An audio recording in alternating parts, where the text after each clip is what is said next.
What's up, guys? Jeff Cavalier, ATHLEAN-X.com. I've got a good one here for you today. When we talk about being shredded, what is it that people associate that with?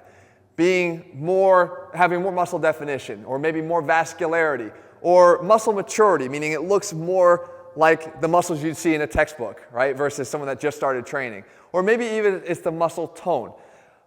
That's all good, but when you're trying to get lean and have those muscles be visible and have all those qualities, the very first thing you need to do is be locked in on your nutrition. And when you do that, the vascularity starts to improve, as does the muscle definition. But there is something you can do in your training that's going to do that other half of it, and that's going to be to increase resting muscle tone to make you look a lot more muscular as fast as possible.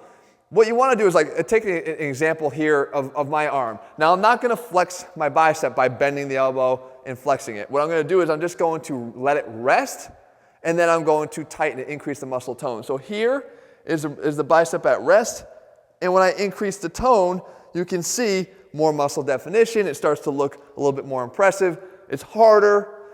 All these things can actually be improved with overcoming isometrics, and there's 4 of them that I want you to do, and there's places that you can incorporate them into your workout. I'll start from the back side because nobody ever works their back enough, and this is a great exercise to do.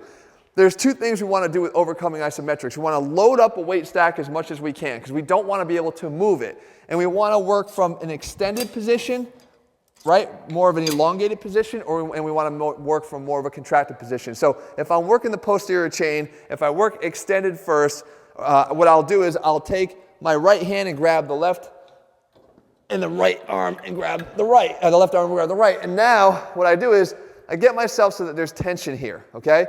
Now all I'm doing is I'm letting myself round forward, and then I'm just going to try to pull as hard as I can here, but I can't move it because the weights are too heavy.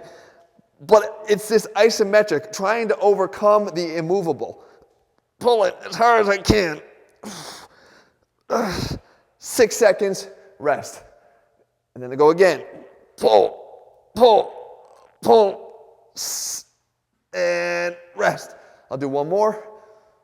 Pull, pull, pull, pull. You can see that these muscles of the posterior chain, the glutes, the upper back, the mid back, the lats are all sort of in this more extended, stretched out position. I can go the other way. I can get more into a contracted position. So I'm going to stand upright. For this one, I grab the left with the left, the right with the right. I step back.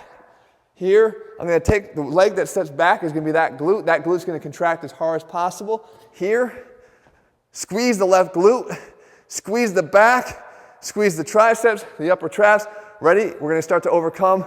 Now, pull as hard as I can, and rest, and go again.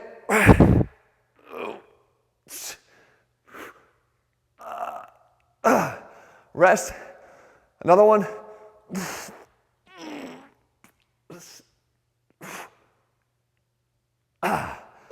Okay, posterior chain. Great for doing on pull day, on back day.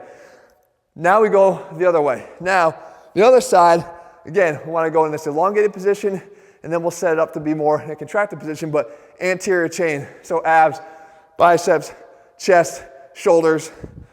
We set it up down here, down low. Grab the left, grab the right. I'm going to step forward. I'm going to tell you why this is actually really safe too, even though you're going to think, well, my veins look like they're going to pop. That is not, but it is. I take a step out here. I open up here and pull.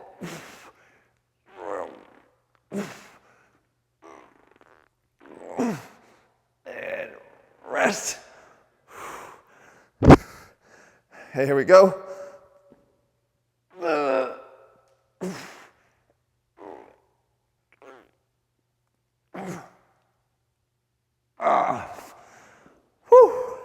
One more.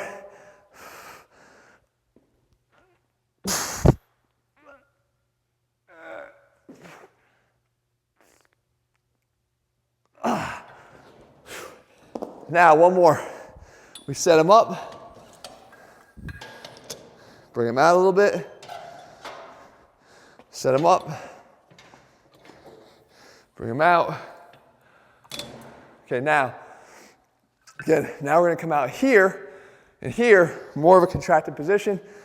Out. Squeeze the quad. On the back leg there. And pull.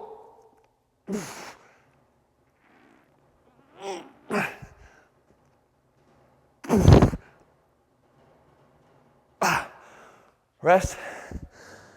You're increasing the recruitment of muscle fibers because you can build towards this strength. It doesn't start out at peak levels, it builds over those 6 seconds. So with the force I'm pushing with right now, actually increases every second as I recruit more motor units.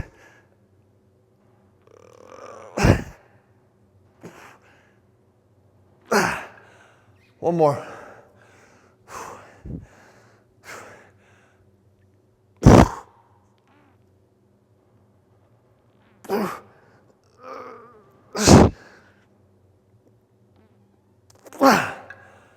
Now, the reason why it's actually safe is because unlike yielding isometrics, where the weight would be pulling me apart so that when I fail and I can't hold it anymore, my arms drop back suddenly.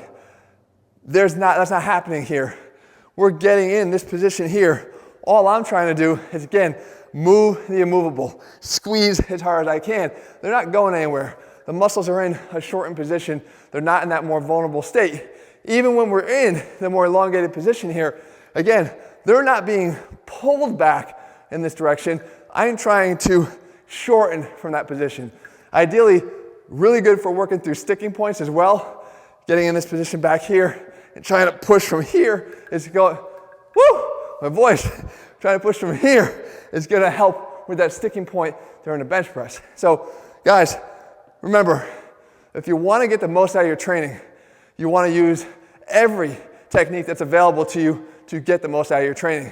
At ATHLEAN-X, we do that for you. We lay it all out for you step by step, and our plans are available over at ATHLEAN-X.com. In the meantime, if you found the video helpful, leave your comments and thumbs up below. Let me know what else you want me to cover, and I'll do my best to do that for you in the days and weeks ahead. See ya.